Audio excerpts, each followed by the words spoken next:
안녕하세요.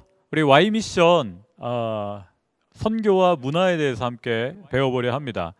선교의 문화적 관점에 대해서 오늘은 저와 함께 1시간 정도 또 나눠보려고 하는데요. 먼저 저를 좀 소개하도록 하겠습니다. 저를 처음 보시는 분들이 있을 것 같아서 네, 저희 가족 사진입니다. 네, 보기 괜찮죠? 네, 무슨 아브라함과 이 족장의 모습 같은 중동의 모습인데요.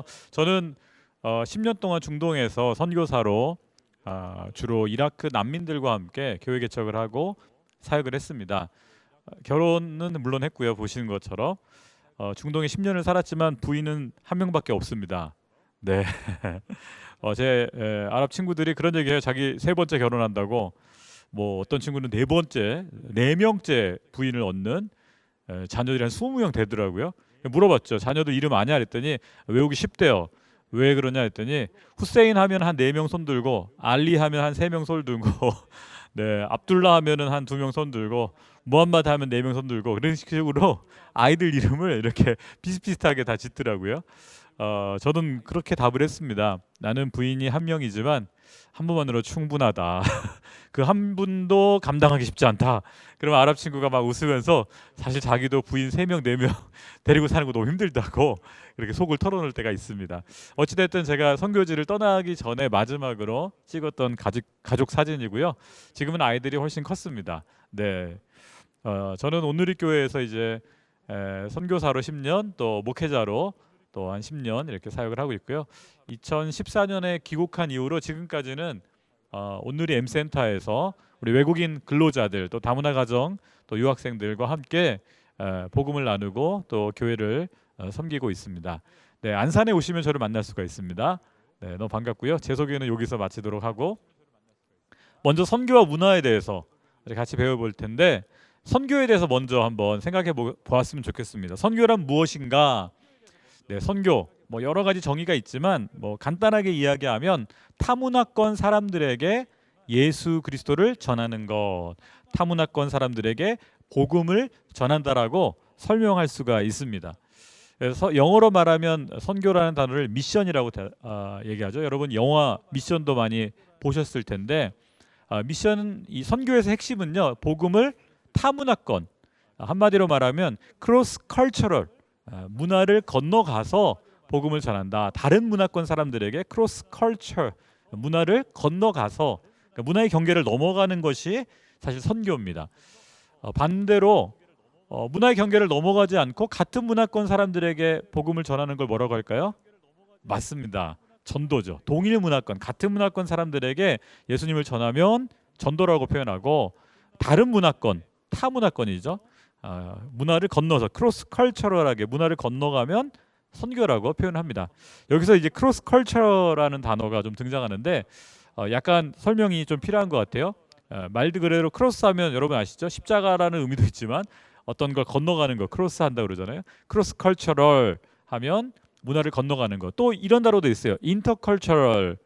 인터컬처럴은 문화 상호 간에 이런 뜻이 있어요. 문화와 문화가 A라는 문화와 B 문화가 있는데 이것이 두 개가 서로 상호 작용을 하는 것을 인터컬처럴 뭐 커뮤니케이션, 인터컬처럴 미니스트리 이런 표현을 하죠.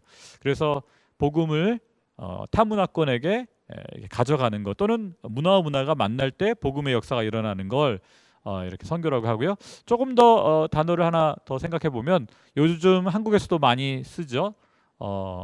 멀티컬처럴, 다문화라고 하죠. 여러 문화, A, B, C, D 여러 문화가 같이 공존하는 걸 멀티컬처럴 합니다. 이거의 반대말은 뭘까요? 네, 모노컬처죠. 문화 하나밖에 없는 것. 우리는 사실 한국 사람들은 그동안 모노컬처, 한민족이라는 그 동일 민족 집단 안에서 동일 문화를 경험했던 그런 사회였기 때문에 굉장히 심플했죠. 그런데 세계화가 되면서 여러 문화가 섞이고, 우리나라에 뭐 일본 문화, 중국 문화, 미국 문화, 또 심지어는 동남아 문화도 들어오고 있고, 그래서 멀티컬처럴 사회, 다문화 사회로 우리가 바뀌는 걸 볼 수 있습니다. 조금 더 이해를 돕기 위해서 여기 남자분들 가운데 군대 갔다 오신 분들 있을 텐데, 우리 남자들은 언제 문화 충격을 처음 겪냐면은요, 군대를 가면, 네, 크로스 컬처하죠. 민간인이었다가 군인으로, 군대라는 사회로 크로스, 새로운 사회로 들어갔을 때 문화 충격을 받습니다. 여자분들도 문화 충격을 받을 때가 있어요. 새로운 문화를 만날 때. 언제일까요? 네, 맞습니다. 시집에 갔을 때. 시월드라고 그러죠. 네, 우리 익숙한 집이 아니라, 친정집이 아니라 결혼해서 시댁에 갔는데 문화가 전혀 다른 거예요. 그래서 어떻게 해요? 충격을 받죠. 컬처 쇼. 그게 바로 크로스 컬처 하는 겁니다. 한 가지 질문을 좀 던지겠습니다. 만약에 군인들에게 복음을 전한다. 뭐라고 부르죠? 군 전도라고 부르나요? 군 선교라고 부르나요? 맞아요. 군 전도라는 단어보다는 군 선교라는 단어를 많이 씁니다. 왜 그럴까요? 아까 처음 설명드린 것처럼 군대 문화는 일반 문화와 다르죠. 문화를 건너가기 때문에. 같은 한국 사람인데요? 맞아요. 한국 사람일지라도 사회가 다르기 때문에 크로스 컬처럴, 그래서 군 선교라는 단어를 붙이죠. 한 가지 더 질문 드려볼까요? 우리 어머님들 많으신데, 우리 청소년들에게 복음을 전하는 거를 청소년 전도라고 하나요? 청소년 선교라고 부르나요? 교회에서 어떻게 부르죠? 네, 맞습니다. 청소년 선교라고 부르죠. 군인도 아닌데? 네, 청소년들은 그들만의 문화가 있죠. 어른들이 이해할 수 없는. 저도 저희 아이들이 고등학생인데 얘기하다 보면 모르는 이야기들 많이 해요. 단어들 뭐 이상한 단어 많이 써요. 제가 같은 한국 사람인데 못 알아들 때가 많아요. 왜요? 청소년 아이들만의 문화가 있어서 그들만의 문화를 갖고 있기 때문에 우리 어른들이 그분들 아이들에게 다가갈 때 그들의 눈높이로 그들의 문화적 코드를 사용해야 돼요. 그래서 전도라는 단어보다는 선교라는 단어. 왜요? 문화를 건너가기 때문에. 네, 그래서 우리는 선교하면 꼭 비행기 타고 다른 나라 가는 것만 생각하지만 사실은 그런 측면보다는 문화적인 측면이 더 강하다는 걸 이해하시면 좋을 것 같습니다. 조금 더 한 번 더 이해하기 위해서 제가 표를 한번 만들어봤는데요. 저는 한국에 오기 전에 아랍에미레이트라는 나라 아부다비라는 도시에서 한국인들에게 복음을 전했습니다. 그리고 거기에 아부다비 온누리교회를 개척해서 그분들에게 한국어로 설교하고 또 제자 훈련을 했죠. 세례도 주고. 이거는 전도일까요? 선교일까요? 네, 많은 분들이 헷갈려하세요. 아부다비 중동인데 거기서 한국 사람들에게, 그렇죠. 이거는 사실은 전도예요. 이민 목회를 한 거죠. 전도죠. 그런데 저희 같이 동역하는 우리 선교사님 중에 조이숙 선교사님이라고 계세요. 이분은 단기 선교사로 스리랑카를 갔다 오셔서 본인이 스리랑카 사람들에게 복음을 전하고 싶어서 또 다시 스리랑카에 가서 언어를 또 배우고 문화를 배우고 돌아오셔서 지금 안산에서 M센터에서 스리랑카 사람들을 대상으로 복음을 전하고 또 설교하고 있어요. 스리랑카 말로. 그럼 이거는 선교일까요? 전도일까요? 네, 맞습니다. 이건 선교죠. 한국에서 이루어지지만 대상이 누구예요? 복음을 전하는 그 대상이, 만나는 대상이 스리랑카 사람이에요. 스리랑카 언어로, 스리랑카 문화로 다가가고 있죠. 타문화 선교죠. 그래서 선교를 말할 때 어디에서 전하느냐보다 더 중요한 게 있어요. 그게 뭐냐? 누구에게 복음을 전하느냐예요. 장소보다 중요한 거는 대상이에요.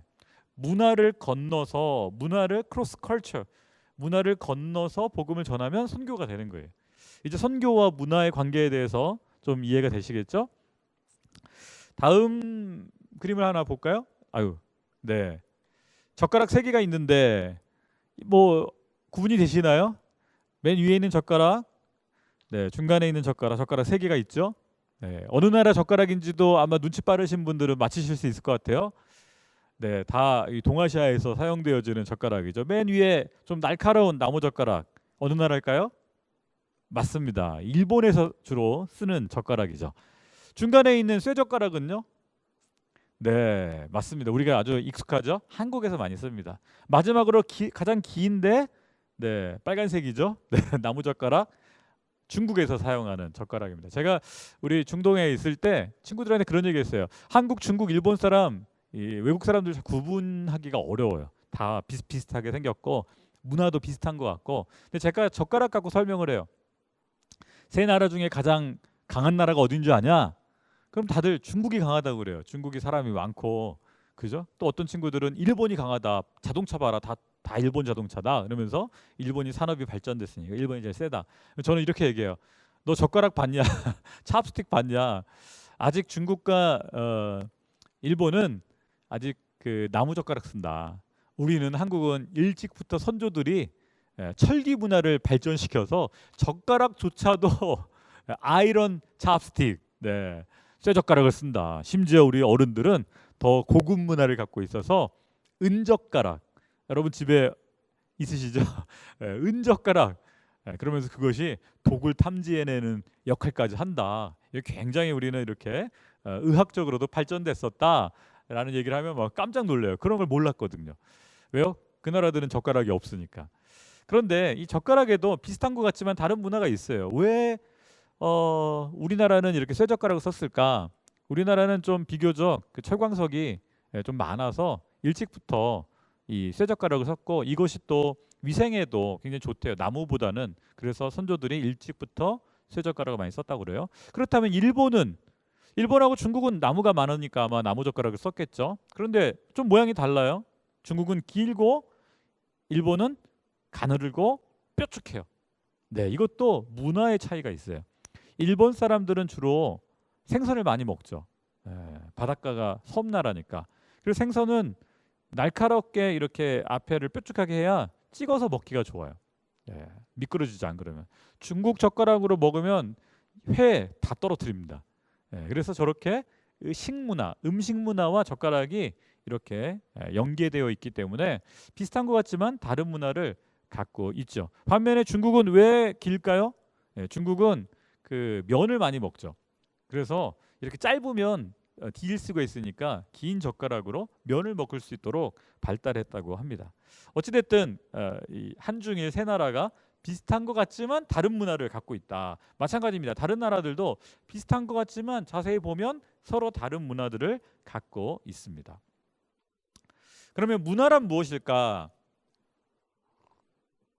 우리 유명한 선교학자인데요, 폴 히버트 박사님이 문화에 대해서 이렇게 정의했습니다.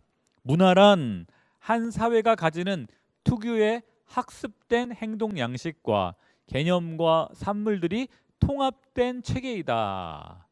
무슨 말인지 이해가 되시나요? 사실 이거 이해하려면 한참 들여다봐야 됩니다. 좀 더 쉽게 설명하자면 반대말을 아시면 돼요. 문화의 반대말이 뭘까? 사실 정확한 반대말은 아니지만 우리가 이해하기 위해서 제가 반대말을 이렇게 말하고 싶습니다. 문화의 반대말은 사실은 자연입니다. 문화와 자연이 어떻게 다른가? 이렇게 설명해 보겠습니다. 여러분, 자연을 만드신 건 누구죠? 누가 자연을 만드셨죠? 동물과 식물과. 네, 맞습니다. 하나님이 만드셨죠. 네, 자연은 하나님이 만드셨어요. 그러면 사람이 만든 게 뭘까요? 네, 역시 눈치 빠르시군요. 문화입니다. 사람이 만든 게 문화예요. 그 문화는 사람마다 또 종족마다 민족마다 문화가 조금씩 달라요. 심지어는 집안마다 문화가 달라요. 저희 집은 아버님이 군인이셨어요. 직업 군인. 그럼 저희 집에는 어떤 문화가 좀 강할까요? 네, 군사 문화가 강해요. 저희 집에서는요, 아침에 6시 되면은요, 기상 이래요. 그럼 일어나야 돼요. 네. 밥은요? 네. 정확히 3끼 먹어야 돼요. 네. 저는 아침에 조깅을 해본 적이 없어요. 왜요? 저희는 구보를 했어요. 무슨 말인지 이해되시죠? 저희 아버님이 군인이시다 보니까 저희 조깅이라는 단어를 안 써요. 구보라는 단어를, 군대 용어를 많이 썼죠. 반면에 저희 아내는 장인어른께서 KBS 방송국에서 일을 하셨어요. 그랬더니 어때요? 그쪽은 음악과 또 영화와 이런 거에 굉장히 이렇게 익숙하고 이렇게 문화적이에요. 저희는 군사 문화적이고 거기는 조금 더 문화적인, 다르죠. 심지어는 이렇게 가정마다도 문화가 다릅니다. 사람이 만든 것이기 때문에 그래요. 문화는 타고나는 것일까요? 네, 여기 써 있는 것처럼 학습된 것입니다. 사람이 어디에서 태어나느냐, 어느 가정에 태어나느냐, 어느 나라에 태어나느냐에 따라서 문화가 달라지는 것이죠. 그래서 문화는 학습된다. 유전되는 게 아닙니다. 학습되는 것입니다. 또 타문화에 가면 자신의 문화를 비로소 인식하게 돼요. 왜냐? 문화는 너무 익숙하기 때문에 마치 우리 옷처럼 그냥 입고 있으니까 내가 나를 보기가 어려워요. 그런데 다른 나라에 가거나 다른 곳에 가면, 다른 지방에 가면 익숙하지 않은 거예요. 이거 다르네. 왜 이렇게 하지? 내가 보기에 좀 익숙하지 않은 게 뭐예요? 나랑 다른 타 문화인 거죠. 그러면서 아, 나는 이런 문화를 갖구나. 그때서야 비로소 인식하게 됩니다. 우리 폴 리버트 박사님이 설명한 뭐 행동 양식, 개념, 산물 좀 이야기가 말이 좀 어렵죠. 좀 더 쉽게 이해할 수 있도록 도와드릴게요. 아까 젓가락 우리가 보셨는데 한국인은 식사할 때 손가락 대신에 젓가락을 사용한다. 이게 행동 양식이에요. 손가락이 아니라 뭘 쓴다고요? 젓가락을 사용한다. 행동 양식이 우리 문화에 반영돼 있죠. 그런데 그 안에는 어떤 생각이 있는가? 어떤 개념들이 있어요. 뭐예요? 손으로 먹는 건 불결해. 그래서 우리 애들이 손을 먹으면 찌찌 그러잖아요. 찌찌. 더럽다고. 숟가락 써라고. 식탁에서 그러죠. 그래서 불결하다라는 개념을 갖고 있어요. 일종의 가치관을 거기에다 부여한 것이죠. 그래서 사람들이 젓가락을 어떻게 해요? 만들어 쓰는 거예요. 이게 뭐예요? 산물이에요. 행동 양식과 개념과 산물이 이렇게 통합된 형태로 문화적으로 젓가락이라는 식문화에 나타나는 거죠. 아까 설명드린 것처럼 한국, 중국, 일본이 서로 다르게 그것이 표현되고 있는 것이죠. 유사하지만. 그래서 문화를 다른 형태로 비유하자면 마치 문화는 게임의 규칙과 같다라고 말할 수 있습니다. 게임의 규칙. 네. 그 어렸을 때 여러분 그 아이들하고 뭐 술래잡기나 뭐 다방구 이런 거 놀면서 하신 적 있으세요? 아니면 뭐 그 고무줄 놀이? 그 흥미로운 거 하나는요. 동네마다 약간 룰이 다르더라고요. 예. 그래서 우리 동네에서는 이렇게 했는데 그러면 어떤 친구가 그래. 야, 그건 니네 동네지. 우리 동네는 그렇게 안 해. 우리는 좀 규칙이 달라. 예. 그래서 어떻게 해요? 문화는 게임의 규칙과 같아서 지역마다 사람마다 이 집단마다 다를 수 있습니다. 중동 사람 제가 이제 중동에 한 10년 살았는데 중동에서 보니까 밥을 먹는데요. 이렇게 밥그릇이 하나씩 주는 게 아니라 큰 쟁반에 요리를 같이 해요. 밥을 그 사람들은 우리처럼 이제 흰색 밥을 먹는 게 아니라 향신료를 넣고 기름으로 밥을 어떤 분들 벌써 표정이 약간 니글니글한 표정인데 기름으로 밥을 해요. 그리고 밥에 땅콩 뭐 그죠 뭐죠 건포도 이런 거 많이 넣어서 먹어요. 그리고 제가 벌써 침이 고이네요. 제가 좋아하는 건데 그 위에 고기를 양고기를 또는 닭고기를 딱 얹어요. 그걸 쫙쫙 찢어서 밥을 먹는데요. 밥을 어떻게 먹냐면 왼손으로 드시면 절대 안 돼요. 왼손잡이들은 조심해야 돼요. 왜요? 왼손은 밥 먹고 나서 화장실 갈 때 쓰는 거예요. 밥 먹을 때는 오른손만 써야 돼요. 어떻게 해요? 이렇게 밥을 촥촥 해서요. 쫙 뭐 고기를 딱 싸고 또 배고프네 갑자기. 그리고 조금 더 이렇게 아랍 친구들은요 거기다가 요거트를 또 라반이라고 부르는데요. 요거트를 또 같이 또 비벼 먹기도 해요.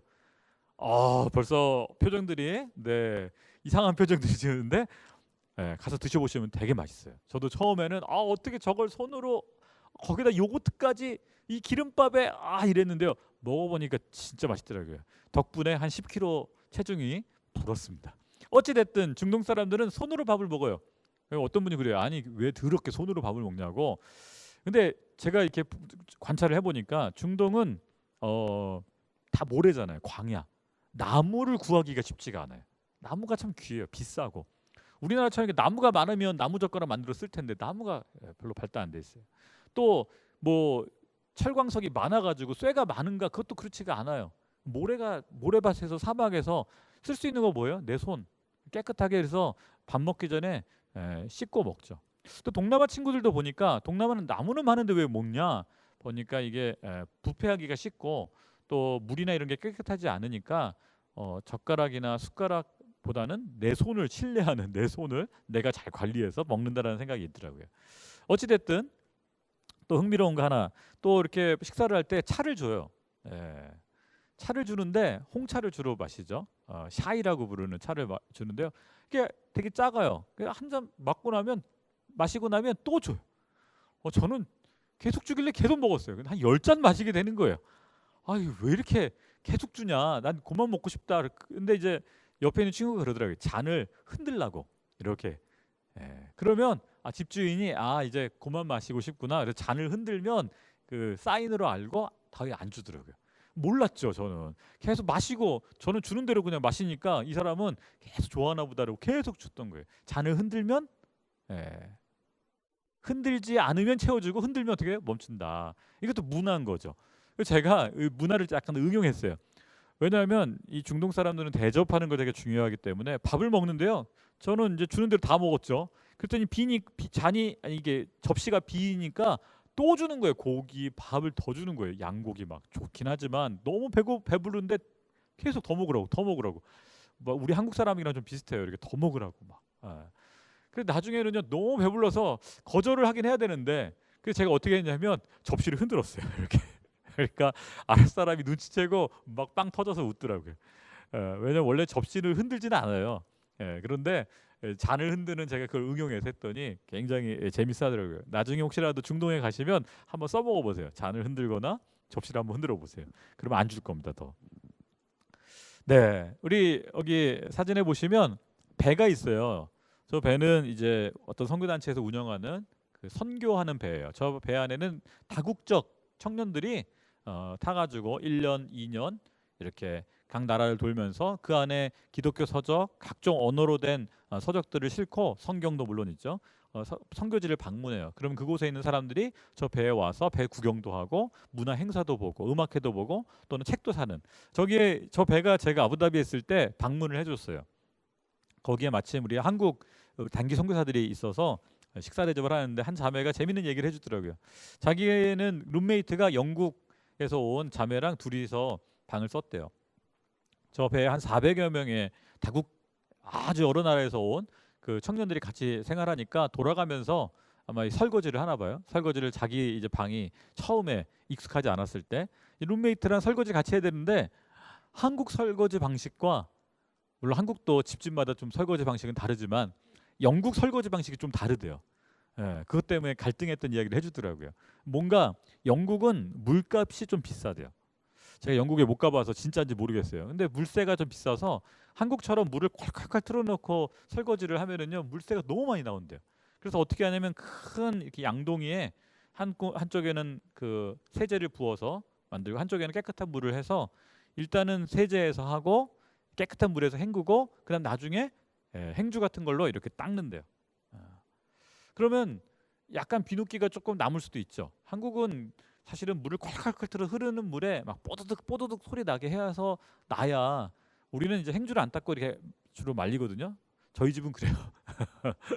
그런데 이 자매는 저랑 비슷했나 봐요. 이렇게 콸콸콸 흐르는 물에 뽀드득 뽀드득 해야 되는데 이게 마음에 안 드는 거예요. 설거지하다 말고 둘이 싸웠대요. 어떻게 해요? 방으로 들어가 버렸대요. 나중에 와서 보니까 뭐 수백 개의 접시를 해놨는데 영 마음에 안 들더래요. 야 저렇게 세제가 남아 있을 텐데. 그래서 다시 접시를 꺼내다가 다시 흐르는 물에 자기가 헹구기 시작했대요. 근데 그 영국 룸메이트가 다시 이제 부엌에 와서 자기가 하는 모습을 보고는 또 화가 나가지고 두 자매가 단기 선교사가 싸우는 거예요. 물론 영어로 싸우겠죠. 네, 어떻게 싸웠을까요? 네, kill me, you die, me die. 무슨 말인지 이해되시죠? 너 죽고 나 죽고. 네, 물론 이제 두 자매가 머리를 잡고 싸우진 않았지만 이렇게 설거지 때문에 싸웠던 얘기를 해주더라고요. 웃으면서. 물론 나중에 용서하고 화해하고 다 하긴 했지만 생각해 보세요. 하나님 나라를 위해서 선교하겠다고 이 젊은 자매들이 정말 헌신했는데 복음을 위해서 싸우는 게 아니라 뭐 때문에 싸워요? 설거지하다 싸우는 거예요. 여러분 아마 부부도 그럴 거예요. 여러분 나라와 민족을 위해 싸워본 적 있으세요? 부부끼리? 없죠. 뭐 때문에 싸워요? 이런 거 설거지. 아니면 화장실 쓰는 거. 아주 작은 차이 같지만 그것이 뭐예요? 문화적인 이 충돌이 일어나는 거죠. 집안에서. 그래서 내 문화가 옳고 상대방의 문화가 틀리다. 내 방식이 옳고 상대방이 틀리다라고 말할 때 갈등할 수밖에 없어요. 설거지는 지역마다 다 사정이 있는 거죠. 마찬가지로 화장실 쓰는 것도 다 다른 거죠. 서로 다르다는 걸 인정하면 갈등을 줄일 수 있는데 서로의 문화를 이해 못하면 어떻게 돼요? 계속 오해가 쌓이고 그것이 서로 싸움이 되는 안타까운 일이 벌어지죠. 그래서 부부 관계뿐만 아니라 선교사들끼리도 선교지에서도요. 이 문화를 이해하는 것이 굉장히 중요합니다. 우리 선교사들이 이 선교지에 갔을 때 아마 우리 성도님들도 여행 같은 거 갔을 때 문화 충격 아까 우리 뭐 군대 갔을 때 또는 우리 결혼해서 막 시댁에 갔을 때 문화 충격 컬처 쇼크를 받는다고 그러잖아요. 처음에는요 새로운 곳에 가면 약간 흥분돼요. 여행자의 마음이 있기 때문에 그런데 만나다 보면 어떻게 돼요? 처음 이 어떤 문화에 적응하려고 노력하는데 잘 안 돼요. 언어가 잘 안 통하고 미스커뮤니케이션, 서로 잘 안 되니까 어떻게 돼요? 좌절해요. 아, 내 영어 실력은 이거밖에 안 되는가?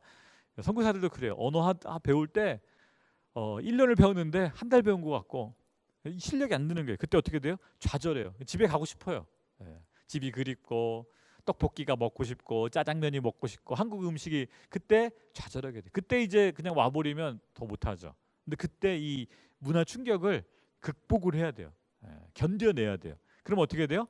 나중에는요, 10년 정도 지나신 선교사님들은요, 그 현지 문화가 익숙해져요. 예. 이 성공에 적응하는 것이죠. 우리 부부도 마찬가지예요. 결혼 신혼 바로 초는 되게 좋아요. 서로 막 흥분된 상태로 눈빛만 봐도 막 뜨거워지잖아요. 근데 어떻게 돼요? 좀 지나다 보면 다른 게 자꾸 충돌을 일으켜요. 왜 저렇게 하지? 난 저렇게 안 했는데. 그러면서 어떻게 돼요? 부부 싸움이 자꾸 일어나죠. 이게 충돌이에요. 문화 충격이에요, 사실은. 요 시기를 잘 견뎌내면 어떻게 돼요? 나중에는 단짝, 아주 친밀감 더 부부가 느끼게 되죠. 그래서 육체적으로, 정서적으로, 심지어는 영적으로도 서로 적응하고 하나가 되는 단계, 만족도가 더 초기보다 높아지는 단계로 가야 됩니다.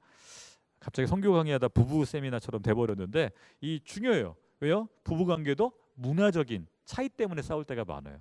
선교사님들도 문화 차이를 극복을 못해서 중도에 좀 이렇게 포기하고 돌아오신 분들이 있어요. 견뎌내야 됩니다. 시간이 필요합니다. 그렇다면 이제 복음을 전하는 데 있어서, 또는 우리 뭐 부부간에도 그렇고 다른 사람과 있어서 그렇고요, 나랑 문화가 다른 사람에게 의사 전달, 이 커뮤니케이션이 되게 중요해요. 의사 전달에 있어서는요, 말하는 사람 있죠? 또 이 내 메시지를 듣는 사람, 리시버, 수신자가 있죠? 그리고 중간에 뭐가 있는가? 메시지가 있어요. 난 이렇게 A라고 말하고 싶어요. 그 A가 메시지죠. 근데 그걸 전달하기 위해서는 미디어가 필요해요. 우린 그냥 말이라는 미디어를 통해서 하지만 때로는 전화기로, 때로는 카카오톡으로 문자로 보낼 때도 있죠. 이렇게 중간에 미디어를 통해서 전달이 되는데요. 때로는 내가 전하는 메시지가 상대방에게 다르게 들릴 수도 있어요. 왜요? 그 사람이 자기의 안경으로, 자기의 문화로 들을 때 아가 아로 안 들리고 어로 들릴 수도 있어요. 그래서 확인을 해야 돼요. 내가 이렇게 말을 했는데 제대로 이해했는지 한 번 더 물어봐 줘야 돼요. 그러면 상대방이 또 그렇게 이해했어요. 상대방이요, 같은 말을 하면서 같이 이해했다라고 해줘야지만 진짜 이해한 거예요. 이 부부간에 아내들이 주로 이제 말을 많이 하시잖아요. 남편들은요, 듣긴 듣는데 건성으로 들을 때가 많아요. 그냥 흘려들어요. 이쪽 듣고 이쪽으로 빠져나가요. 듣긴 들었는데 메시지가 남지를 않아요. 그래서 아내랑 맨날 싸우는 게 뭐예요? 내가 몇 번이나 얘기했냐고 부인들이 그러잖아요. 저도 많이 혼났는데, 남자들은 뭐예요? 잘 못 듣는 거예요. 귀로는 들었는데 사실은 듣는 척한 거지 들은 게 아니에요. 그래서 여자분들이 남편들한테 확인을 해야 돼요. 내 메시지가 잘 전달되었는가 확인하지 않으면은요, 이 메시지는 전달이 잘 안 됩니다. 그래서 메시지를 전하기 위해서는요, 확인을 해야 된다. 복음 전함에 있어서도 비슷한 일들이 벌어집니다. 발신자 중심으로, 말하는 중심으로 의사소통을 할 것인가, 아니면 수신자가 정말 제대로 이해했는지 수신자 중심으로 의사소통을 할 것인가. 이 커뮤니케이션이 누가 중심인가? 사실 말하는 사람이 중심이 아니에요. 듣는 사람이 중요해요. 잘 들었는가? 좀 어려운 단어인데요, 상황화라는 게 있어요. 영어로 발음이 잘 안 되네요. contextualization. 발신자가 수신자 중심으로 소통을 하는 거예요. 쉽게 말하면 눈높이를 낮추는 거예요. 대학생이 유치원생 할 때 설명할 때 막 대학생에게 말하듯이, 또는 교수님한테 말하듯이 말하면 유치원생은 못 알아들어요. 그 내용을 전혀 모르기 때문에. 그래서 어떻게 돼요? 쉽게 눈높이를 맞춰서 전해야 되는 것이죠. 복음을 전할 때도 이렇게 상황화, 눈높이를 맞춰서 전할 필요가 있어요. 복음을요, 막 신학적인 단어를 막 써서 말하면 뭐 구원을 말하고 뭐 대속을 말하고 하나도 못 알아들어요. 성경책 뭐 레위기, 요한계시록 못 알아들어요. 그래서 어떻게 돼요? 쉽게. 그래서 사실은 유치원생들한테 얘기하듯이 말하는 게 좋아요. 사도 바울도 복음을 전할 때 유치원생에게 전하듯이 아주 쉽게 전하려고 노력을 했어요. 상황화의 대표적인 예는요, 용어를 약간 바꾸는 거예요.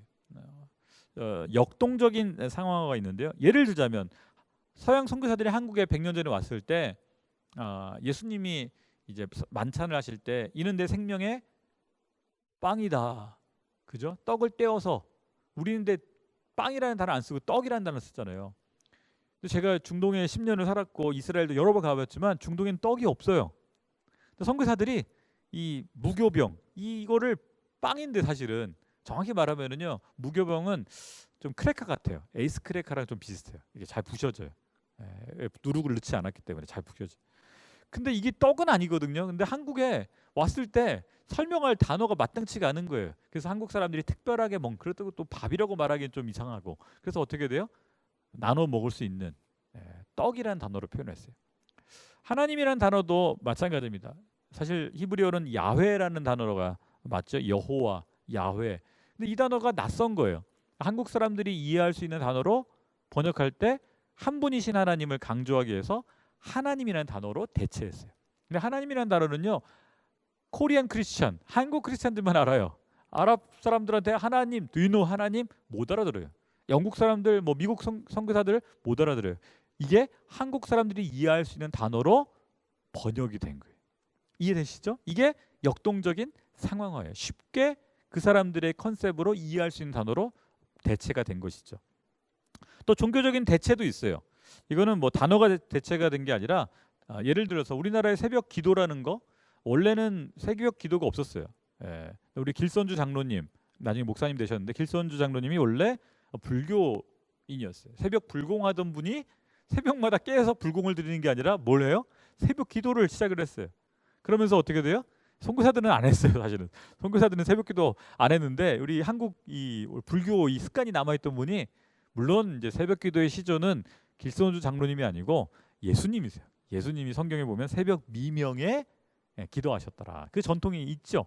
그래서 새벽 불공이라는 단어가 새벽 기도로 대체가 됐죠. 또 제사 우리 한국에 처음 복음이 들어왔을 때 제사가 되게 중요했어요. 근데 이것이 이제 교회에서 선교사들에 의해서 어떻게 바뀌어요? 추도 예배 또는 장례 예배로 조상에게 음식을 이렇게 막 하고 절하는 게 아니라 같이 조상의 은혜를 또 하나님께서 우리에게 주신 은혜를 또 조상들을 기억하면서 추도 예배나 장례 예배로 바뀌었죠. 이게 바로 종교적인 대체예요. 이것이 이제 문화적인 상황화가 이루어진 것이죠. 우리 여러 가지 이제 실행 가능한 역할들이 있는데요. 예를 들어서 현지인들하고 선교사하고 선교사들이 이런 생각이 있어요. 선교라는 단어 자체가 그런 게 있는데 선교사 뭔가 가르쳐준 사람 먼저 가르쳐 선생님 선교사 선자가 들어가다 보니까 자꾸 가르치려고 그래요. 네, 뭔가 주려고 그러고 그런데요. 사실은 선교지에서 제가 살아보면서 느낀 게 현지의 문화를 제대로 모르면서 무조건 복음, 예수, 뭐 예수천당 불신적 말할 수가 없는 거예요. 먼저 현지인들이 이거를 어떻게 이해할지 현지인들에게 배워야 돼요. 마치 학교의 학생처럼 현지인들에게 내가 너가 어떻게 생활하는지 어떤 생각을 갖고 있는지 나에게 알려달라. 먼저 물어봐야 돼요. 배우는 자세로 하면 막 현지인들이 얘기해줘요. 그 다음에 현지인들이 저한테 다시 질문을 해요. 너는 그러면 여기 왜 왔냐? 너는 뭐 하는 사람이냐? 그때 뭐예요? 제 얘기를 하는 거예요. 그래서 내가 먼저 얘기하는 게 아니고요. 그 사람이 먼저 얘기해서 나는 먼저 배우고 그 다음에 나의 얘기를 하는 거죠. 마치 시장에서 거래하는 사람들이 어떻게 돼요? 주거니 받거니 하는 것처럼 선교사도 현지인들하고 메시지를 먼저 받고 줄 수 있어야 돼요. 그리고 또 선교사들은 이야기꾼이 돼야 돼요. 그래서 이 현지인과 선교사는 어떤 위아래 개념이 아니고 선교사는 항상 가르쳐주고 현지인은 항상 배워야 되는 위치가 아니라 거꾸로 현지인들한테 배우려는 자세로 다가갈 때 우리는 좀 더 겸손하게 그분들에게 복음을 전할 수 있고 또 그분들을 이해할 수 있게 됩니다. 이해하지 못하면서 복음을 전한다. 그거는 사실은 좀 너무 강압적인 거예요. 그래서 우리 선교를 참여하는 우리 성도님들도 선교제 갔을 때 단기 선교사 갔을 때 무조건 뭐 전도지 주고 복음 전하려고 하는 것보다는 먼저 그들의 문화를 배우고 왜 이런 문화가 생겼는가 그들의 문화 속에서 어떻게 복음을 전할까를 고민하고 또 그분들에게 겸손하게 다가갈 필요가 있습니다. 선교사님 중에서 선교사님들 과거 역사 속에서 겸손하게 다가갔던 몇 가지 좋은 예가 있어요. 그 사진에 보시는 것처럼 저희 중국 청나라 시대 때죠. 이렇게 변발을 했던 네. 선교사들도 중국의 옷을 입었던 거예요. 초기에는 안 그랬어요. 초기에는 선교사들이 저렇지 않았는데 우리 허더스 테일러라는 우리 선교사님이 중국에 좀 더 내지로 들어가 선교하려고 보니까 어떻게 돼요? 서양인으로는 가면 힘든 거예요. 적대감이 너무 크고. 그래서 현지화를 해야겠다. 그분들에게 좀 더 쉽게 다가갈 수 있으려면 중국의 옷을 입고 중국식 헤어스타일을 하고 중국의 음식을 먹으면서 그분들과 어떻게 해요? 동화되어 가는 거예요. 그분들의 언어와 문화를 익히면서 복음을 전하려고 노력했죠. 그랬을 때 현지인들이 마음을 열고 받아들였던 거예요. 사실 생각해 보면은요, 예수님도 이 땅에 오실 때 어떤 모습으로 오셨죠? 아기 예수님의 모습으로 오셨어요. 인간의 모습으로 오셔서 아기가 태어나자마자 주 예수를 믿으라 이렇게 얘기하지 않으셨어요. 30년 동안 예수님도 인간의 언어와 문화를 배우셨어요. 팔레스타인의 문화, 유대인들의 문화를 배우시면서 그들의 언어로 천국 복음을 전하셨죠. 예수님도 30년 배우시고 3년 사역하셨는데 우리는요, 네, 너무 배우려는 태도가 부족해요. 그래서 겸손하게 현지인의 옷을 입고 현지인에게 배우려고 해야 돼요. 외모만 이렇게 뭐 현지인처럼 믿는다고 되는 게 아니고요. 태도가 더 중요해요. 외형이 중요한 게 아니라 태도. 우리가 현지인들에게 복음을 전하기 전에 먼저 현지의 문화를 배우고 이해하려는 이 태도가 중요하다는 거 잊지 마시기를 바랍니다. 그러나 현지의 문화가 다 옳지만은 않아요. 네, 거기에는 뭐 우상 숭배도 있고 여러 가지 안 좋은 문화도 있죠. 그래서 선교지의 문화를 변혁하는 것, 바꿔 나가는 것, 좋은 문화는 발전시켜 나가고 나쁜 문화, 아주 악한 문화들이 있어요. 그런 문화들은 어떻게 돼요? 네, 바꿔가야 되는 거죠. 선교를 통해 복음이 그 문화 안에 들어감으로써 기존 문화의 일부가 하나님이 기뻐하시는 내용으로 변화되는 일이 반드시 일어나야 합니다. 우리 한국도 그랬죠. 예를 들어서 조선에 온 선교사들이 딱 보니까 한국 남자들이 뭘 많이 해요? 도박을 많이 하는 거예요. 도박. 그리고 부인 말고 또 막 첩을 둬가지고 아주 가정이 어려웠죠. 또 미신, 부적 같은 거 그죠? 믿고 또 이렇게 막 부엌이나 이런 데다가 뭐 그 명태 막 이런 거 다 이렇게 달아놓고 그죠? 그러면 거기 절하고 이런 거 어떻게 했을까요? 폐지했죠. 이런 것들은 우상 숭배와 악한 행위다. 가정을 파괴하는. 그래서 어떻게 돼요? 못하게 하죠. 술, 담배를 금지시켰어요. 그것이 폐해가 많았기 때문에. 또 조상에게 절하고 제사를 드리는 문화. 사실 조상들에 대해서 감사하고 부모님에 감사하는 것은 좋은 문화잖아요. 그런데 그것이 숭배로 가는 거에 대해서는 이거는 바꿔야 된다. 그래서 뭘로 대체합니까? 추도 예배로 대체하죠. 추도 예배로. 그래서 이 부모를 공경하는 문화는 발전시켜 나가는데 어떻게 돼요? 변혁하는 거예요. 똑같이 그냥 하는 것도 아니고 아예 없애는 것도 아니고 발전시켜 나가요. 대체해서 성경적인 문화로 만들어 가는 것이죠. 이것이 선교지 문화를 변혁하는 것입니다. 그런데 문화만 가지고 우리가 선교지 사람들을 변화시키는 게 아니라 사실은 변화의 핵심은요, 복음이죠. 문화가 바뀌는 게 중요한 게 아니고요, 중심이 바뀌어야 돼요. 그런데 여기서 좀 중요한 개념을 하나 설명하겠습니다. 개종과 회심은요, 좀 비슷한 것 같지만 달라요. 우리는 대부분 개종, 우리 기독교를 전해서 사람들 다 기독교인을 만드는 걸 선교라고 생각해요. 물론 일부분 맞는 표현입니다. 그러나 개종은요, 외형적인 뭐 세례를 받고 기독교인처럼 이제 한복을 안 입고 옛날 우리 조상들이 양복을 입고 이런 게 개종이 아니에요. 개종은 다양한 동기를 할 수 있어요. 이익이 되기 때문에 사실은 로마가 기독교를 핍박할 때, 크리스천들을 핍박할 때는요, 개종이 없었어요. 로마 황제가 기독교인이 되니까 수많은 사람들이 크리스천으로 개종을 했어요. 이게 뭐예요? 황제가 믿는 그 신앙을 믿으면 나도 이익을 얻을 수 있으니까. 이런 개종은요, 사실 진정한 의미에서의 변화는 아니에요. 우리도 그렇죠. 이렇게 사장님이 교회 다니니까 나도 교회 다닌다. 잘 보이려고. 다양한 동기로 하는 거는 진정한 의미의 변화는 아니죠. 그러나 회심은 뭐예요? 마음이 바뀌는 거예요. 마음이 어떻게 돼요? 터닝 포인트, 유턴하는 거예요. 죄로 살던 그 삶을 끊고 도박을 끊고 그죠? 악한 행위를 끊고 거짓을 끊고 어떻게 돼요? 정직하게 돌아오는 거. 누구에게로요? 하나님께로, 예수님께로. 회심은요, 마음의 중심이 변화되는 거예요. 사실은 저희는 선교지에서 기독교를 전하는 게 아니에요. 기독교 문화를 전하는 게 목적이 아니에요. 누구를 전해야 돼요? 예수님을 전하는 거예요. 우리 현재 있는 성도님들이요, 현재 있는 현지인들이 누구를 만나야 돼요? 예수님을 만나는 거예요. 세례를 주고, 물론 이제 세례를 주는 거는 이제 결과론적인 거죠. 뭐 기독교인이 되고 교회에 나오는 게 목적이 아니고, 그거는 그 다음이에요. 그거는 이제 결과로서 나오는 거고, 핵심은 뭐냐? 사람들이 예수님을 만나서, 하나님을 만나서 마음이 변화되어지는 게 더 중요해요. 개종보다 뭐가 중요하다? 회심이 중요하다는 것을 우리는 알아야 됩니다. 네, 우리 성경에서 그러면 말씀과 문화에 대해서 좀 설명을 해볼게요. 성육신의 원리가 좀 이렇게 표현하자면, 말씀이 문화의 옷을 입은 게 성육신이에요. 아까 잠깐 설명했지만, 하늘에 계신 예수님이 하나님의 모습으로 오신 게 아니라 인간의 몸을 입고 말씀이 육신이 되어 우리 가운데 오셨다. 이게 뭐예요? 인간의 눈높이로 맞춰 오셨다. 눈높이에 맞게 30년간 인간의 삶과 문화를 배우셨던 예수님. 예수님이 12살 때 종교학자들하고 예루살렘의 성전에서 토론할 수 있을 정도로 말씀에, 왜 그분 자체가 말씀이시니까 말씀으로 논쟁할 수 있는, 가르칠 수 있는 분이셨어요. 그럼에도 불구하고 12살 때 사역을 시작한 게 아니에요.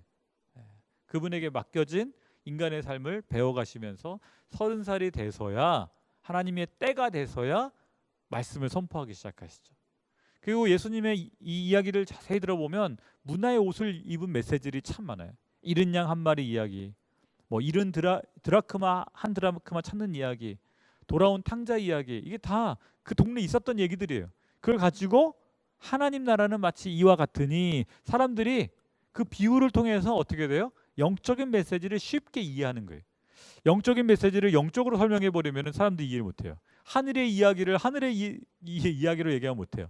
그걸 어떻게 해요? 문화적인 코드를 입혀서, 문화적인 눈높이를 맞춰서, 마치 천국은 이와 같으니 하면서 많은 얘기를, 씨 뿌리는 비유, 그렇죠? 또 물고기 잡는 비유.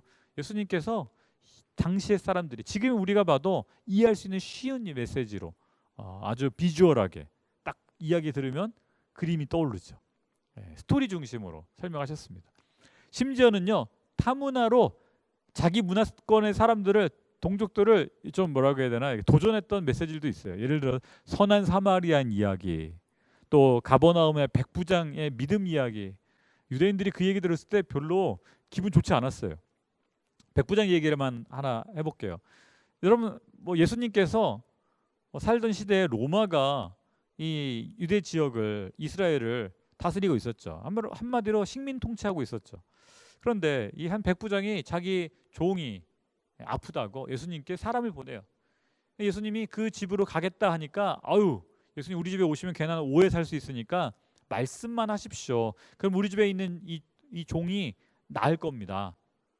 나도 내 밑에 사람들이 있어서 말하면 이 사람들이 오고 갑니다. 예수님 말씀만 하시면 병이 낫겠습니다. 예수님이 그 얘기를 전해 듣고는 깜짝 놀라신 거예요. 어떻게 이런 믿음이, 내가 이스라엘에서 이만한 믿음을 본 적이 없다라고 그 백부장을, 로마 사람인데, 칭찬하세요.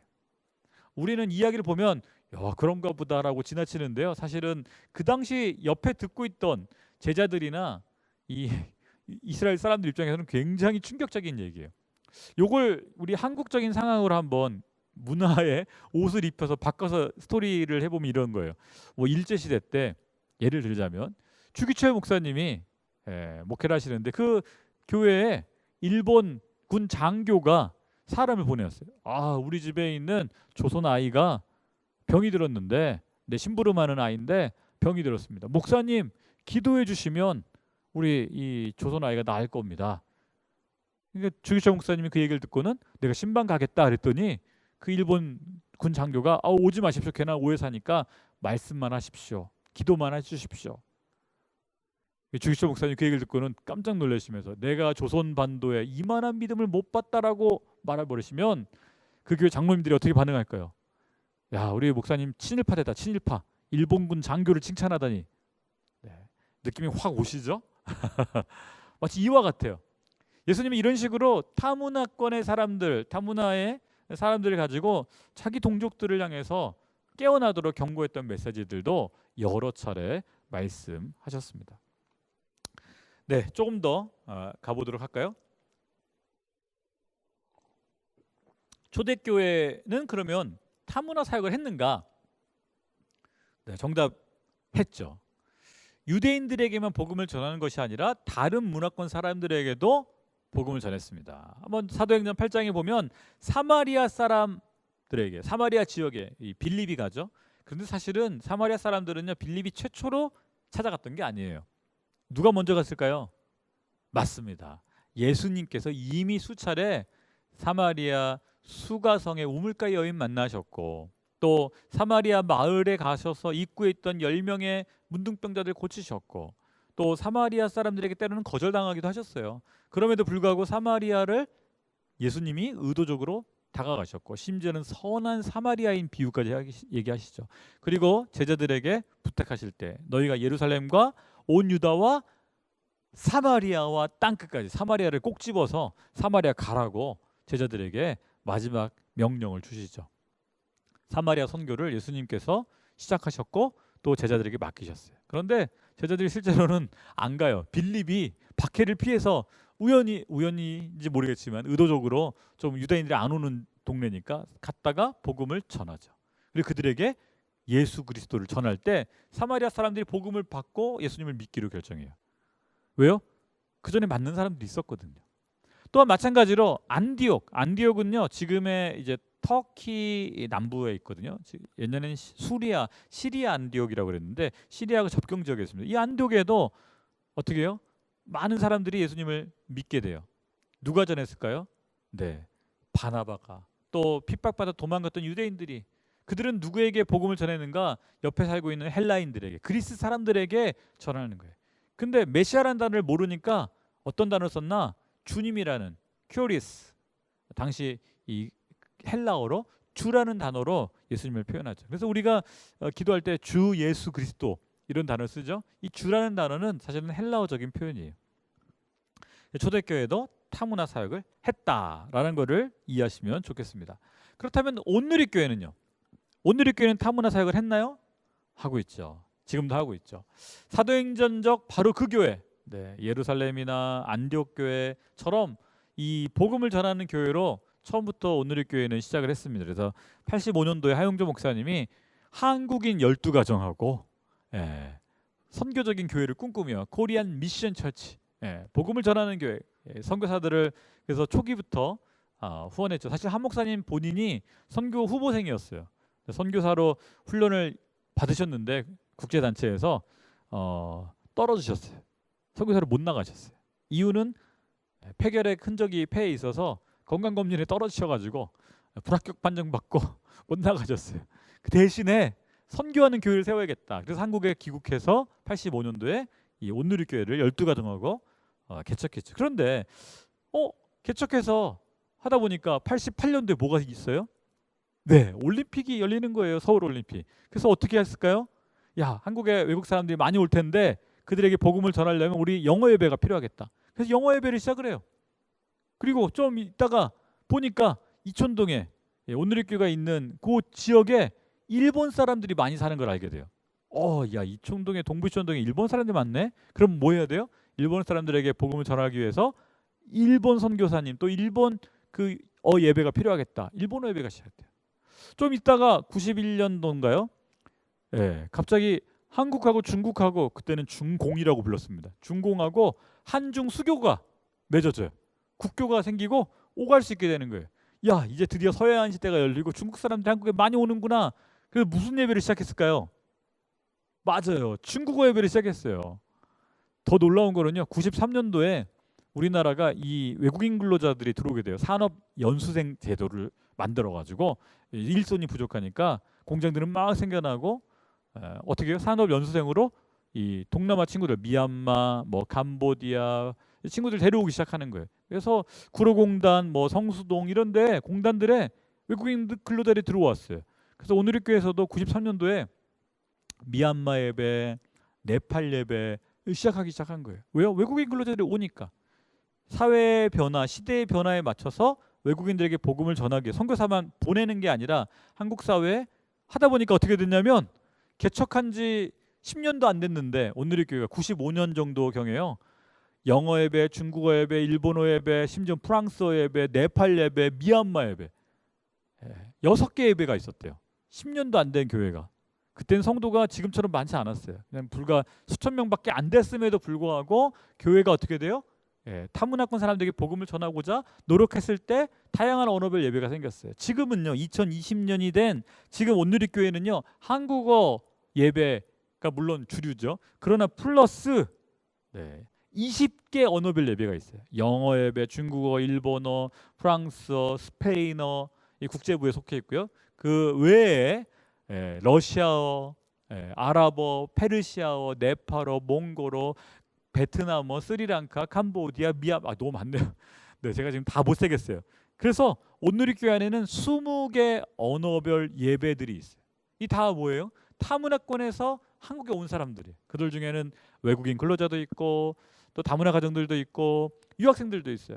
교회가 어떻게 돼요? 크로스 컬처럴하게. 비록 해외로 나가는 건 아니지만 문화가 다른 사람들에게 복음을 전하고자 노력을 하고 교회가 어떻게 돼요?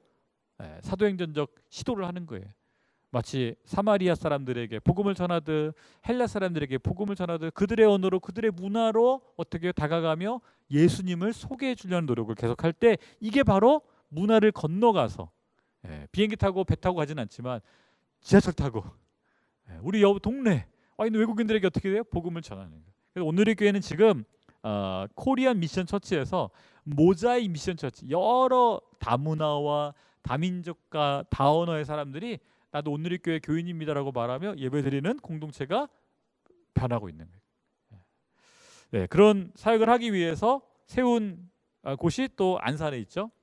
왜 안산이 또 외국인이 밀집돼 있어서 안산에 이렇게 멋진 M센터를 지어주셔서 2005년부터 M센터를 시작했고 2015년에 건축을 해서 지금 보는 건물 같은 이 건물에 현재 안산에는요 현재 12개 외국어 예배가 있고요 4개의 다문화 아이들로 저희 다문화 아이들은요 몽골 아이들, 러시아 아이들이 많아요.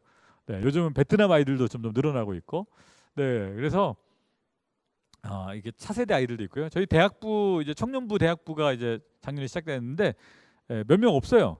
6명인가밖에 없는데 5개국이에요. 놀랍죠? 6개국인데 6개국밖에 없는데 중국, 몽골, 카자흐스탄, 러시아 한 명이 어디더라? 태국 5개. 이런 다양한 사람들이요 같이 예배드리고 있어요. 매주 500~600명의 외국인들이 함께 예배를 여러분 초청합니다. 오셔서 뭐 영어 못해도 돼요. 한국어로도 전할 수 있고요. 또 현지 말을 배워가면서 다양한 나라 사이 형제들하고 같이 음식을 먹으면서 복음을 전해보는 친구가 되어주고 할렐루야. 그런 은혜가 있기를 축복합니다. 오늘 선교와 문화에 대해서 뭐 다양한 이야기를 했는데요. 결론을 좀 한번 정리해 보겠습니다. 현지의 문화와 언어를 배우는 게 되게 중요해요. 이거를 조금 이렇게 영어식으로 표현하면 incarnational attitude라고 표현하고 싶어요. 성육신적인 태도. 그게 바로 겸손이잖아요. 겸손. 내가 가르치는 게 아니고 어떻게 돼요? 그분들의 눈높이로 understand. 그분들 밑으로 때로는 예수님이 우리 가운데 말구유에 오신 것처럼 아기 예수로 오신 것처럼 현지와 문화를 배워가며 친구가 되고 이웃이 되고 그럴 때 어떻게 돼요? 복음을 전할 수 있는 기회들이 많이 생기는 거죠. 또한 종교적인 코드와 문화적인 코드를 구분할 필요가 있어요. 아까 우리 그런 제사 영적인 거거든요. 종교적인 코드거든요. 그런 문화적 코드는 어떻게 돼요? 변형시켜서 어떻게 해요? 추도 예배로 바꾸는 그런 게 필요하죠. 아까 예를 들어서 생명의 떡, 그죠? 원래 생빵인데 떡으로 이건 문화적인 거예요. 그래서 문화적인 다른 대체품을 가지고 설명하는 것이죠. 예를 들어 찬양, 여러분 한국의 전통 악기로 찬양 가능할까요? 가능해요. 이거는 문화적인 거예요. 연극을 통해서 또는 음악을 통해 이런 문화적인 것들은 바꿀 수 있어요. 그러나 본질을 바꾸면 안 돼요. 복음의 내용인 예수 그리스도를 바꾸면 안 돼요. 그러나 그 외 문화는 옷이기 때문에 바꿔 입을 수가 있는 거예요. 그래서 한국에 왔을 때는 한국적인 크리스찬 문화가 형성되고 이것이 예를 들어 동남아 갔을 때는 그 나라에 맞는 악기나 또 예술로 그 나라에만의 이렇게 크리스찬 문화를 만들어갈 수 있는 거예요. 우리 문화를 똑같이 할 필요는 없어요. 우리도 그렇죠. 우리는 의자에 앉아서 할 수도 있고 바닥에 방석 깔고 앉아서 예배드릴 수도 있고 이게 자유로워요. 근데 서양 사람들은 의자가 익숙한 거고 동남아나 이슬람권 사람들은요 의자보다는 바닥이 익숙해요. 그러면 그렇게 예배드릴 수 있는 거죠. 이런 거는 문화적 코드니까 구분할 필요가 있죠. 그래서 기독교화 또는 서구화, 문명화가 복음을 전하는 것은 아닙니다. 예. 우리는 선교하면 자꾸 학교 세우고 뭐 기독교식으로, 기독교가 아니라 이게 서양식으로 뭐 옷 입게 하고 이게 마치 복음을 전하는 것처럼 생각하는데요. 아닙니다. 복음을 전한다는 건 예수님을 소개해 주는 게 가장 핵심이에요. 그래서 복음은 현지화, 상황화가 필요하다는 거. 복음은 문화의 옷을 그 지역 사람들, 그 사람들이 눈높이에 맞춰서 옷을 갈아입을 필요가 있다라는 거. 오늘의 교회가 그걸 참 잘해요. 오늘의 교회가 맞춤 전도라는 걸 하죠. 들어보셨나요? 맞춤 전도? 예를 들어서 30대들에게 다가갈 때와 60대 어르신들에게 다가갈 70대 어르신들의 문화가 달라요. 예전에 브라보 마이 라이프, 은퇴한 분들을 위해서 브라보 마이 라이프. 예를 들어서 의사 선생님들, 의료인들 요즘 고생 많으시죠? 코로나 바이러스 때문에. 의료인들이 갖고 있는 공통적인 어떤 문화적 코드가 있어요. 의료인들만 모았을 때는 그분들의 분위기가 있죠. 거기에 맞춰서 복음을 전하는 거예요. 예를 들어서 IT 하는 분들 마찬가지죠. IT 하는 그분들만의 문화가 있어요. 그럼 그 코드로 복음을 전하는 거죠. 선생님들 모아서 그분들에게 맞춰서.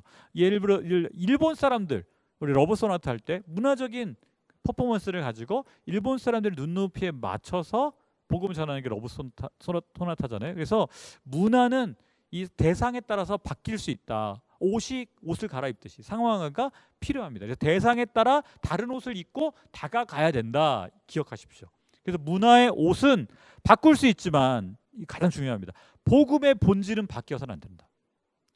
사도 바울이 그런 얘기했죠. 질그릇에 담긴 보화다. 질그릇이든 은그릇이든 금그릇이든 그릇은 바뀔 수 있어요. 그러나 그 안에 담긴 보화, 복음이 바뀌어서는 안 돼. 이 복음이 바뀌는 게 뭐예요? 혼합주의. 이 복음 대신에 다른 거, 이 복음에다 다른 걸 섞는 거 뭐예요? 혼합주의. 예를 들어서 마리아 숭배를 섞는 거 혼합주의. 예수님 대신에 다른 걸 놓는 건 이단이죠, 사실은. 예를 요즘 많이 뉴스에 나오죠. 예수님보다 다른 대상을 숭배하게 만들고 이 높이는 거 뭐예요? 우상 숭배인 거예요. 그래서 사실은요, 문화를 아는 것보다 더 중요한 게 있는데 예수 그리스도를 아는 거예요. 복음을 아는 게 더 중요해요. 여러분, 문화만 잘 알면 문화 전문가예요. 문화 전문가. 그게 우리가 문화 전문가 되려고 이걸 배우는 게 아니잖아요. 복음을 전하는, 복음에 대한 깊은 이해와 성령 체험이 없이는요, 선교는 불가능합니다. 이 체험 없이 하는 사람들이 뭐예요? 그냥 문화 전문가죠. 문화 선생님. 우리는요, 문화 전문가가 되는 게 목적이 아니라 문화는 이해하고 그 이해를 바탕으로 복음을 전하는. 그래서 예수님을 깊이 만난 사람만이 선교할 수 있는 거예요. 예수님을 만난 이거를 어떻게 해요? 이 감동과 이 감격을, 성령의 역사를 전해주는 거, 이게 사실 선교인 거죠.